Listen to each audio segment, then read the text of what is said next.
Le département, premier partenaire du sport en Sarthe.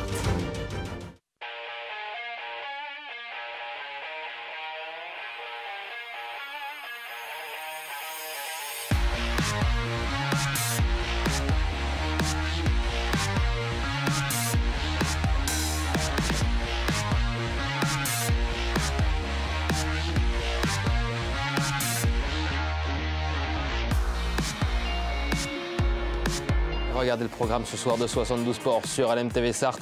On parlera basket dans un instant avec l'UMSB qui revient de Sablé-sur-Sarthe avec la victoire sur le trophée Sablé-Sarthe Pays de la Loire. On sera avec le directeur sportif du UMSB dans un instant, Vincent Loriot, sur le plateau de 72 Sports. Dans la deuxième partie d'émission, on parlera des foulées de Mulsanne, mais également un petit mot de football avec un match amical la reprise de la saison pour le Sablé FC. On parlera également du Mans FC en troisième partie d'émission avec le championnat de national. Et puis en quatrième et dernière partie de 72 Sports, athlétisme, trail du côté de l'antenne de Maillé. Ça se passe ce week-end, donc on en parlera avec l'organisateur de ce trail de l'antenne de Maillé en fin d'émission. Mais d'abord, l'info à la une.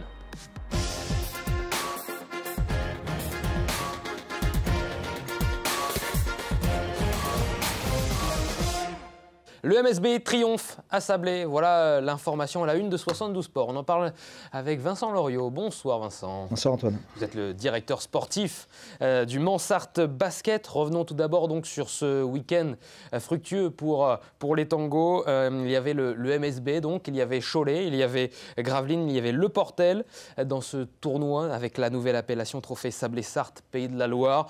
Samedi, victoire face au Portel, 98 à 86, qualification pour la finale face à Gravelines, vainqueur de son match face à Cholet. Et dimanche donc, dans cette finale, eh bien, une nouvelle victoire pour le MSB, 70 à 64 face à Gravelines. Le MSB qui va soulever le trophée Sablé-Sarthe Pays de la Loire. Vincent, c'est un tournoi de préparation, mais c'est toujours bien de le remporter, qui plus est à domicile. Oui, parce qu'on arrive un petit peu sur la fin de la préparation. On n'a plus qu'un tournoi à disputer la semaine prochaine, enfin ce week-end pardon, à Bourges. Et là devant notre public, pour la deuxième fois, puisqu'on traditionnellement on reçoit toujours et on aime bien entamer notre pré-saison à domicile contre une équipe à Jarry, notre association. Là, au Trophée de la Sarthe, à Sablé, c'est vraiment un rendez-vous auquel on ne peut pas échapper et avec lequel on partage beaucoup de points communs avec les organisateurs. L'équipe était plutôt prête. Il faut qu'elle le soit d'ailleurs, parce qu'on se rapproche de l'échéance. Et je pense qu'on a montré de belles choses à notre public, enfin au public sabolien, puisque l'organisateur a aussi été ravi de constater 1500 spectateurs sur le week-end, 200 de plus que l'année dernière. Je pense qu'on a montré un beau spectacle, deux visages différents entre la demi-finale et la finale, beaucoup plus offensif enlevé face au Portel, plus contrôlé, plus haché, plus physique aussi face à Gravelines. Plus fatigué aussi peut-être dimanche face, avec deux matchs en 2 jours. Exactement, puis deux joueurs titulaires, ou tous les cas avec des statuts de starter en moins, puisque David Di Leo s'était blessé à l'issue du match du Portel, et Trevor Hudgens est toujours absent. Donc oui, deux prestations solides. Je pense contre Gravelines, on aurait dû sans doute se rendre le final moins compliqué, mais on a eu un gros trou d'air avec beaucoup de pertes de balles évitables et qui ont relancé Gravelines dans le match, je pense au plus grand plaisir des spectateurs d'ailleurs. On écoute la première réaction sur les antennes de LMTV Sarthe dans 72 Sports du nouvel entraîneur du MSB qui soulève son premier trophée. Donc avec sa nouvelle équipe, c'est Guillaume Vizade au micro d'Amoun Chamsoudine. C'est un gros week-end. On a vu que sur la fin du match, il y avait pas mal de fatigue. Il a fallu jouer à travers cette fatigue. Ça a causé pas mal de pertes de balles pendant un temps faible qu'on a eu sur le dernier quart-temps. Ça a failli faire basculer le match. Après, ça a permis de nous tester un petit peu sur le plan de la sérénité, de la dureté. On a réussi à tenir sur quelques paniers. Bon, ça nous permet de l'emporter sur la fin. Donc c'est un week-end positif parce qu'on a pu pousser un petit peu les joueurs en termes de minutes. On voit qu'on a des joueurs qui prennent confiance dans ce qu'on propose, notamment Abdoulaye Ndoye qui a sorti un gros week-end. C'est le cas aussi de Trey Buchanan, etc. Donc on a réussi à se relayer aujourd'hui. Faut être très patient, très humble. Pour l'instant, on n'a pas démarré le championnat. On essaye de développer la cohésion du groupe. Et après, on va essayer de faire au mieux pour que ça nous mène le plus loin possible. Ouais, Guillaume Visat qui me fait la passe décisive. Un gros week-end d'Abdoulaye Ndoye, homme du match, hein, homme de cette finale notamment, avec 11 points à 5 sur 5 au tir, 1 sur 1 à longue distance. 7 rebonds, 6 passes, meilleure évaluation. Abdoulaye Ndoye est en jambes avant le début du championnat. Il est en jambes et il n'a pas démarré sa pré-saison à Sablé. Hein. Il l'est depuis le tout début. On a suivi un peu l'été d'Abdou à travers Radio Basket. On savait qu'il avait une motivation extrême, qu'il serait prêt pour la rentrée et très franchement, il est à son aise. C'est le Abdou en fait qu'on voulait, qu'on souhaite avoir toute la saison avec nous, c'est-à-dire très engagé, présent des deux côtés, leader par l'exemple, par l'effort, par la justesse de ses choix et capable de prendre des initiatives en grande confiance surtout, en grande confiance. Et ça fait très plaisir de le voir à ce niveau-là. Avec lui, hein, qui est en confiance, c'est vrai qu'on parle de ces matchs de préparation, ces matchs de pré-saison. Il y en a eu 6 pour l'instant, 5 victoires. Tout de même, ça donne de la confiance de gagner 5 matchs sur 6 avant le début de la saison. Oui, mais tous ceux qui nous suivent de près savent que non, dans le sens où l'année dernière, on a aussi réalisé une pré-saison incroyable en mettant des raclés à des Nanterre, des Cholet, le Portel, et ne chutant que contre Gravelines, en finale d'ailleurs du même trophée de la Sarthe. Et on connaît la suite, donc on va bien se garder de tirer tout enseignement de cette pré-saison en termes de résultats. Ce qui nous importe, c'est de voir la progression du groupe, comment les gars répondent à un nouvel entraîneur, à ses propres exigences, hein, son management différent, sa façon d'entraîner.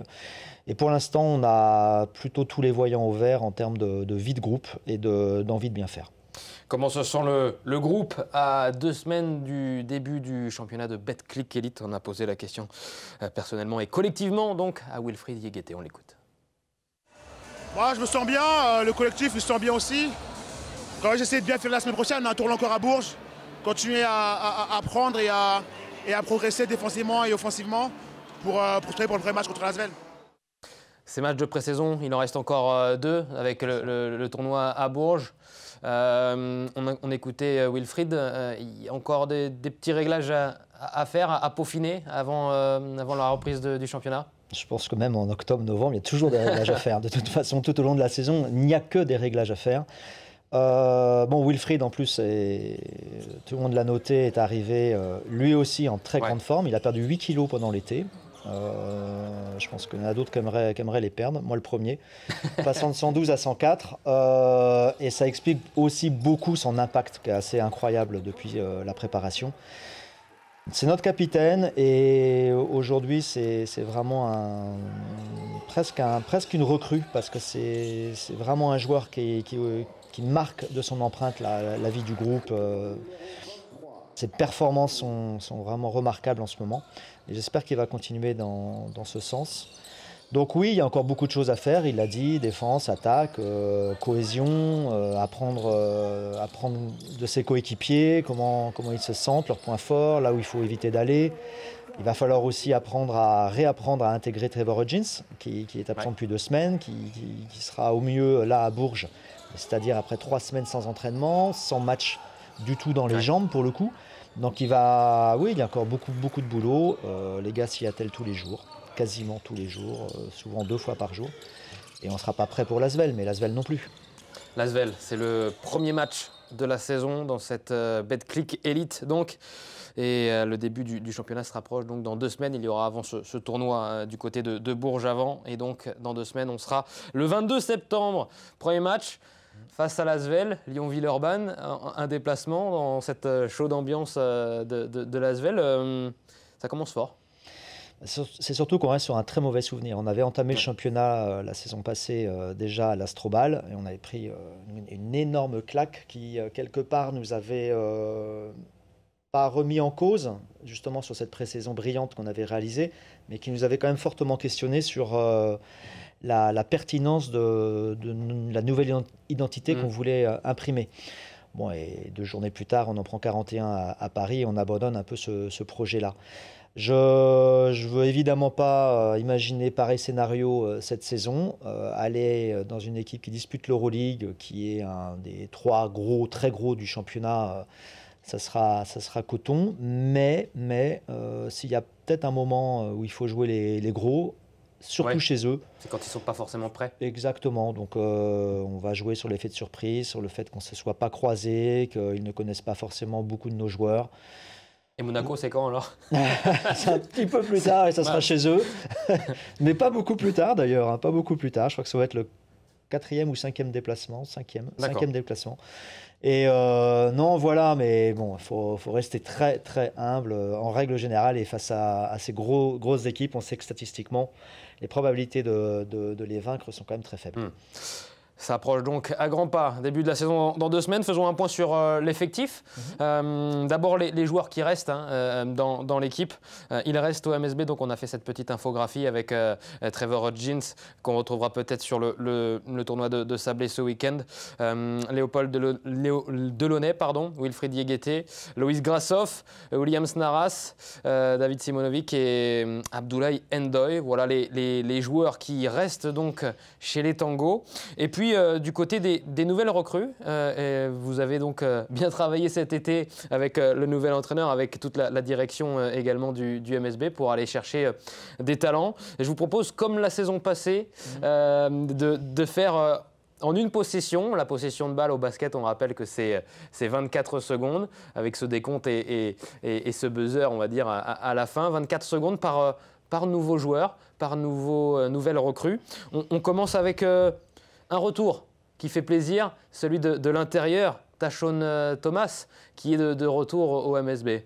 Alors Tashon, c'est l'expérience de la ville, du club, de certains de ses coéquipiers, William Snaras en particulier.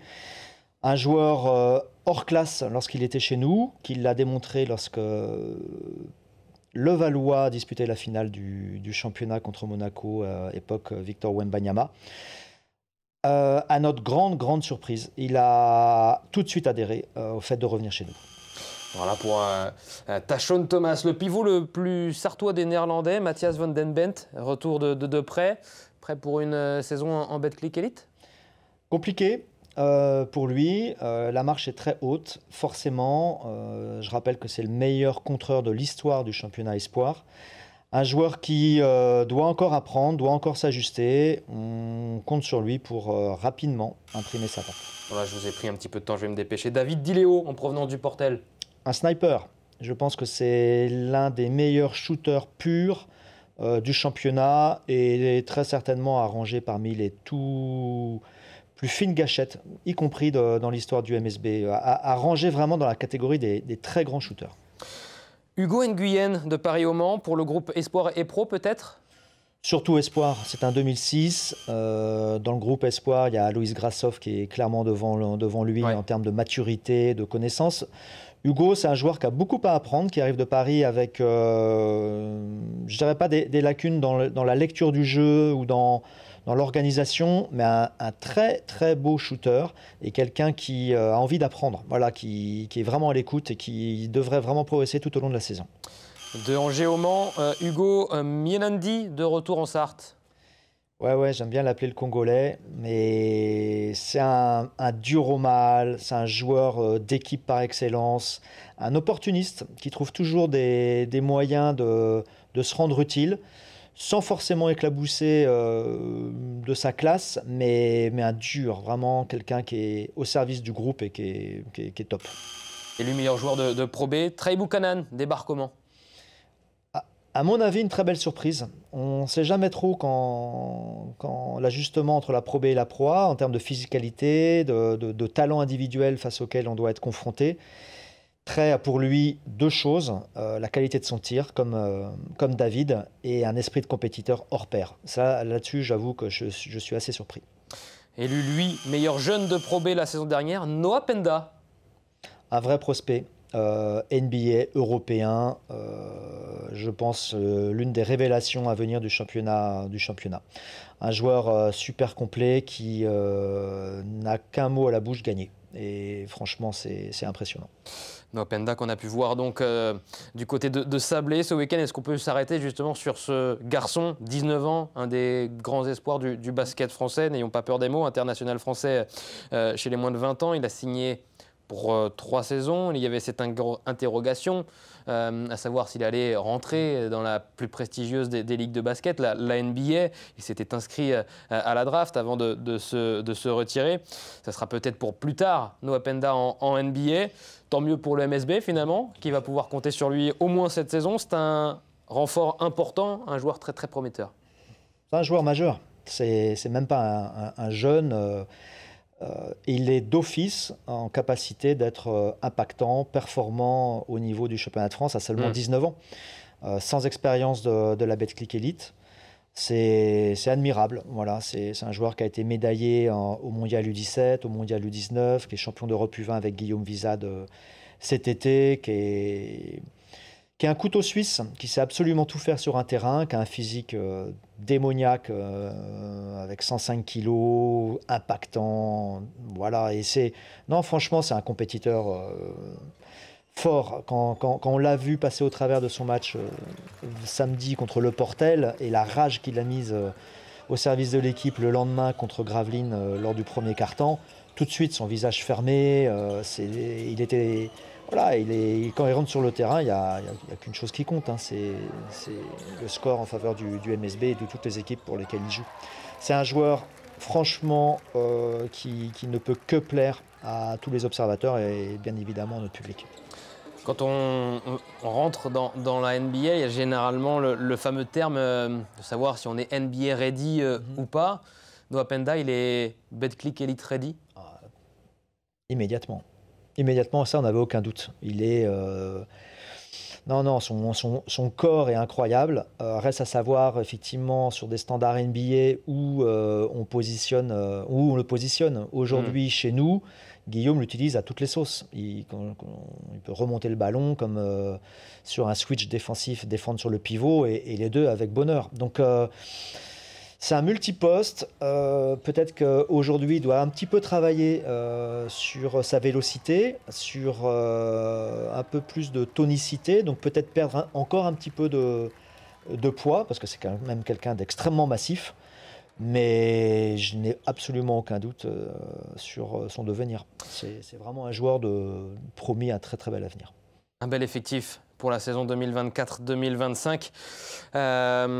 Les ambitions du MSB cette saison, quelles sont-ils? Alors, je suis obligé de suivre le discours de notre président Christophe Lebouille, à savoir, et il a raison, parce que l'année dernière, je m'étais un petit peu emporté d'assurer le maintien. Ça, c'est l'obligation absolue, donc éviter les 2 dernières places, y compris donc, la 16e qui est une descente directe, le 15e un barrage. Et prendre les matchs comme ils viennent. Très franchement, ça paraît très bateau. Mais une saison va être très longue, on n'est plus qu'à 16, donc 30 matchs, étalés sur 8 mois. Très franchement, il va se passer beaucoup de choses. J'espère surtout qu'on sera épargné par les blessures. Et si on est épargné par les blessures, je pense qu'on est à l'orée d'une saison qui sera sympa. Voilà, et bien en phase avec ce qu'on a l'habitude de proposer au MSB. Et puisque vous parlez des blessures, un tout dernier mot sur David Di Leo, donc, qui a été ménagé pour la finale dimanche. Sa durée d'indisponibilité, elle est longue, pas longue? Il y a une zone encore inconnue ce soir, en tous les cas. Demain, grâce à notre collaboration avec le Pôle Santé Sud, on a réussi à trouver... Merci Agnès pour l'occasion. On a réussi à lui trouver un rendez-vous pour une IRM dès demain matin. Donc on y verra beaucoup plus clair le concernant. On croise tous les doigts pour que ça ne soit pas une déchirure trop importante, donc une indisponibilité très courte. Mais franchement, aujourd'hui, je serais bien en peine de vous dire ce qu'il en est. À suivre donc pour David Diléo, le nouveau joueur du MSB. Merci beaucoup d'être venu sur le plateau de 72 Sports. Donc, Vincent Loriot, je rappelle que vous êtes le directeur sportif du MSB. On vous souhaite une très belle saison et on sera avec vous avec grand plaisir pour revenir sur les premiers matchs de la saison de cette Betclic Elite. Dans un instant, à suivre sur les antennes d'LMTV Sarthe, on parle des foulées de Mulsanne avec encore un succès pour cette nouvelle édition et un petit mot de football avec le Sablé FC. A tout de suite.